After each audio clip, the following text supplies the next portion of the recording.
Hi guys, magandang araw po. Mayroon po tayong dito guys, kristal na napulot. Kahapon po napulot natin doon sa may mga suki nating ilog na hanap-hanapan ng mga ganitong klaseng bato, kristal. Ito po ay kristal guys, parang tawas mo, tingnan nyo. Okay. Ito po, tatlo po sila guys. Ito po ang tatlo po ang nakita ko. Puro ito ay lahat po ay nakabaon sa tubig. Ito. Oh, tingnan niyo guys. Kristal guys, kristal. Di ko alam kung semi-precious ba to o precious stone. Pero dapat daw dito guys, pinoprocess po guys. Kailangan mong i-cut siya tapos mo i-polish.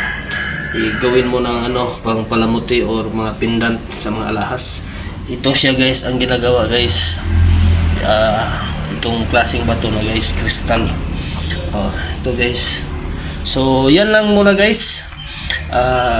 Please like and subscribe for more videos like this guys, para ma-update naman kayo sa aking mga susunod na video ng mga, kung gusto niyo ng mga ganitong klaseng video guys. Please like and subscribe to my channel guys, Gali channel. So yan lang po guys, thank you for watching.